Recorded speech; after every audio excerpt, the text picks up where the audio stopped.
মেসিকে বিশ্রামে দিয়ে লাউতারো গানার্সো ডি মারিয়ার অ্যাটাক নিয়ে পেরুর বিপক্ষে মাঠে নামছেন টিম আর্জেন্টিনা। তো চলুন দেখে আসি কেমন হতে পারে পেরুর বিপক্ষে আর্জেন্টিনার সেরা একাদশ। বিস্তারিত জানতে আমাদের সাথেই থাকুন। কোপা আমেরিকার নিয়ম রক্ষার ম্যাচে পেরুর বিপক্ষে মাঠে নামছেন টিম আর্জেন্টিনা। ইতিমধ্যে এক ম্যাচ হাতে রেখে কোয়ার্টার ফাইনাল নিশ্চিত করেছে বর্তমান কোপা আমেরিকা চ্যাম্পিয়ন আর্জেন্টিনা।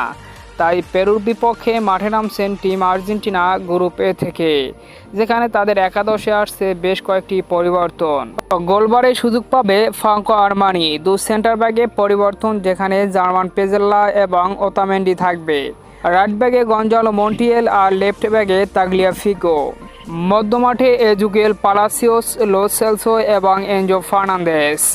আর ফরওয়ার্ড লাইনে ডি মারিয়া, লাউতারো মার্টিনেস এবং আলেহান্দ্রো গানার্সো সুযোগ পাবে প্রথমবারের মতো কোপা আমেরিকায় এবং অভিষেক হতে যাচ্ছে আর্জেন্টাইন বিষয় বালক আলেহান্দ্রো গানার্সোর 2024 কোপা আমেরিকায়। তো দেখা যাক এই দুর্দান্ত একাদশ নিয়ে কেমন করে পেরুর বিপক্ষে টিম আর্জেন্টিনা। শুভকামনা রইল আর্জেন্টিনার জন্য।